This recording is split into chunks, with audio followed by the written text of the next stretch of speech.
Video pembelajaran Zoom part keempat. Fitur selanjutnya adalah membuat breakout room. Breakout room memungkinkan kita untuk membagi rapat Zoom hingga 50 ruangan terpisah. Jika kita adalah host atau co-host, kita dapat memilih untuk membagi peserta rapat ke dalam ruangan terpisah ini secara otomatis atau manual. Ataupun kita dapat mengizinkan peserta untuk memilih dan memasuki seksi breakout room sesuka mereka. Cara untuk membuat breakout room yaitu klik tombol breakout rooms di taskbar Zoom dan memasukkan jumlah yang kita mau atau kita inginkan. Misalnya 2, dan kita dapat memilih settingnya itu secara otomatis, secara manual, ataupun mengizinkan peserta untuk memilih ruangan tersebut secara sendiri. Dan setelah itu kita bisa create. Untuk setting breakout roomnya sendiri, kita dapat mengassign partisipan ke dalam breakout room yang kita mau. Jadi di sini itu saya memilih untuk mengassign secara manual, dan misalnya saya akan mengassign Adi ke room pertama. Tapi di dalam Zoom meeting ini kita ada 3 orang. Ada Sania, Adi, dan saya. Mengapa saya nggak bisa mengassign Sania ke dalam breakout room ini? Karena Sania adalah host dan saya adalah co-host. Jadi Sania dapat memilih breakout room yang dia ingin masuki. Misalnya saya sudah mengassign semua orang ke dalam breakout room-nya masing-masing. Saya bisa klik open all rooms. Ini bahwasanya saya sudah mengizinkan breakout room ini untuk memulai. Tapi sebelum itu saya juga harus mengecek setting breakout room-nya dengan cara mengklik options. Di options ini, seperti yang tadi saya jelaskan, kita bisa mengkasih partisipan tersebut untuk memilih ruangan tersebut, ruangan breakout room-nya sendiri, ataupun bisa kita assign sendiri. Misalnya saya mendisaktifkan settingan ini. Terus settingan selanjutnya adalah allow participants to return to the main session at any time. Ini maksudnya partisipan dapat kembali ke sesi utama Zoom tersebut di waktu yang mereka mau. Ini mungkin biasanya kita akan mengaktifkannya karena kadang mungkin di breakout room tersebut ada pertanyaan, dan mungkin orang yang kita ingin bertanya itu berada di sesi utama Zoom tersebut. Jadi ya pesertanya itu dapat kembali ke sesi utama Zoom, menanyakan hal yang perlu ditanyakan, dan bisa kembali ke breakout room-nya dengan di-assign oleh host maupun co-host.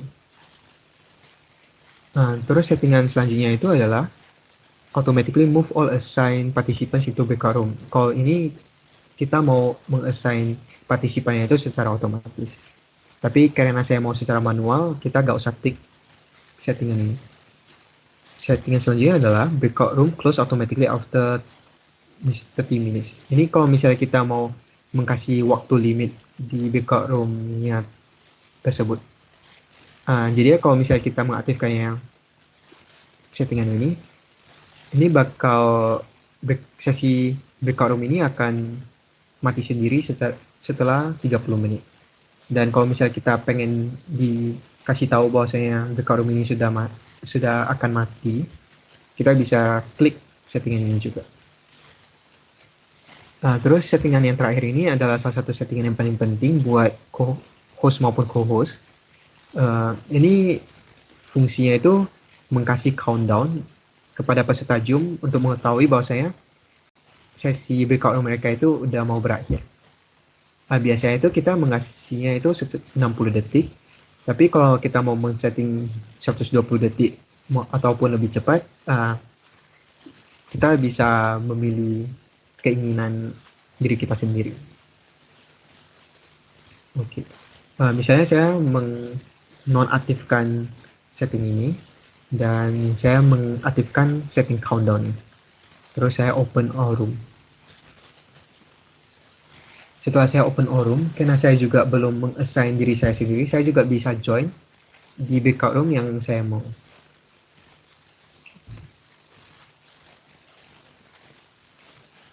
Oke, ini mungkin Adi sudah masuk ke breakout room 1 dan Sania memasuki ke breakout room 2. Sewaktu kita membuka sesi breakout room ini, kita juga dapat kasih teks, broadcast teks ke orang-orang di dalam breakout room tersebut. Misalnya saya tulis sesi room breakout room sudah mau berakhir.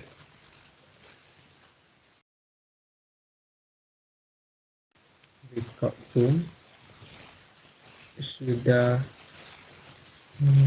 berakhir. Terus saya broadcast. Okay. Jadi ya Adi dan Sanya ini bakal dapat melihat teks ini di bagian atas dari screen mereka. Terus setelah itu saya close all room. Jadi kita dapat melihat bahwasanya breakout roomnya ini bakal tutup dalam waktu sekarang itu 52 detik misalnya. Sekarang kita dapat melihat bahwasanya Shania dan Adi itu udah balik ke sesi utama Zoom meeting tersebut. Sekian untuk setting breakout room. Fitur selanjutnya adalah screenshot atau biasanya itu digunakan buat grup foto. Jadi ketika kita perlu mendokumentasikan sesi Zoom dan perlu mengambil foto di sesi tersebut, kita dapat menggunakan screenshot laptop untuk mengambil foto-foto orang secara bersamaan. Untuk pengguna Windows sendiri, kita dapat mengambil screenshot layar kita dengan tekan tombol Windows dan print screen secara bersamaan di keyboard kita. Nah, jadi saya akan mencontohkan. Saya tekan Windows dan print screen di laptop. Kalian dapat melihat ada redupan di layar saya. Itu maksudnya itu foto tersebut, foto screenshotnya itu sudah di capture di laptop kita dan di save ke folder kita. Sekian fitur-fitur Zoom yang sudah dibahas. Sekali lagi perlu diperhatikan bahwa untuk pengguna akun free, kamu hanya dapat menggunakan ruangan Zoom selama 40 menit jika jumlah partisipan lebih dari 2 orang. Jikalau waktu yang diperlukan lebih lama, maka disarankan menggunakan Google Meet. Sekian dan terima kasih.